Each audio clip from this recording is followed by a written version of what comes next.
Welcome to Nasdaq TradeTalks. I'm your host, Jill Malandrino, Global Markets Reporter at Nasdaq. We're coming to you live from the Singapore FinTech Festival, and joining me to kick off our coverage for 2024, we have Jin Yu Cheong. He's head of Asia at the Baltic Exchange, and we're here to discuss AI shipping and related sectors. It is great to have you with us, Jin. Welcome to TradeTalks. Thank you. Let's talk about that. How is AI being utilized within the shipping space? Yeah, thank you, and thank you for having me here today.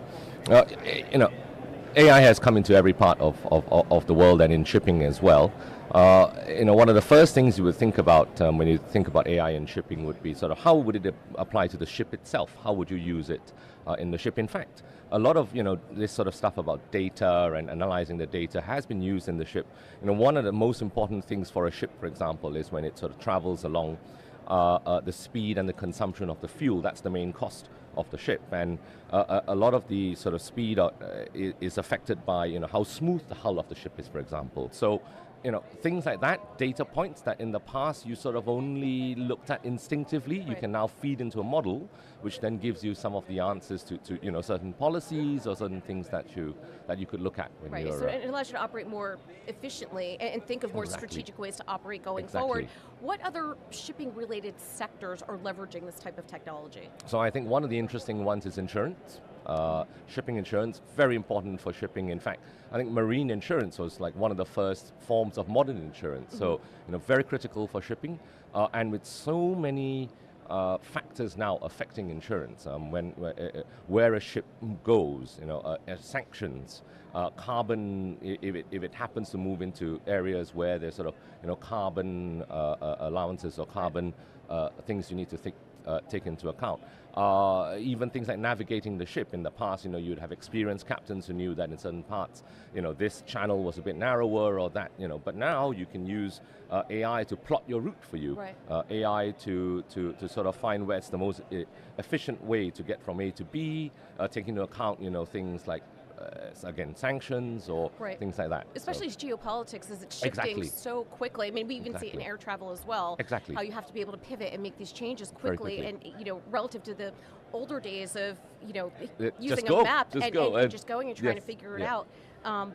Because everyone, whether it's good or bad actors, is leveraging the same type of technology. It's interesting to see, I guess we take it for granted when it comes to shipping, but everything that goes into chartering a ship, I mean, even loading capacity, unloading, it changes the efficiency of everything. Absolutely. And that's what, and maybe I'll finish off with giving you thinking about an example. For example, well, it's FinTech and it's trade talks, and we like to talk about pre-trade, at-trade, post-trade.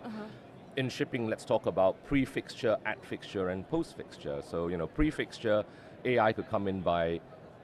Again, the value of a charterer in shipping is someone who has the experience, who has perhaps the instinct to say, okay, put your ship over there or move your ship over there.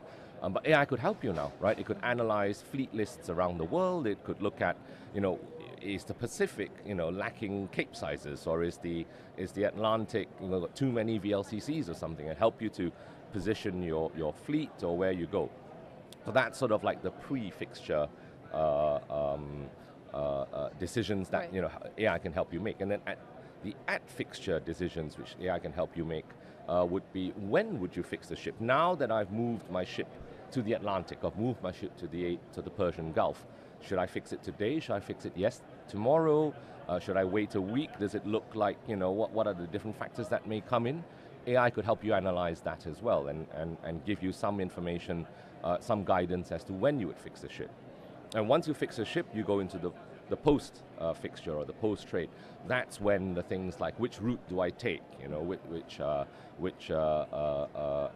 how fast should I go, and things like that. And then I think the most interesting one after that would then be, and that's the one that's really talked about in shipping now, and it affects shipping and the ports as well, be smart contracts. So in the old days when you fixed a ship, you loaded a cargo, very traditional. Documents in triplicate sent all around the world and stuff like that. People are trying to get into things like bills of lading now, where all these smart contracts and smart documents would help you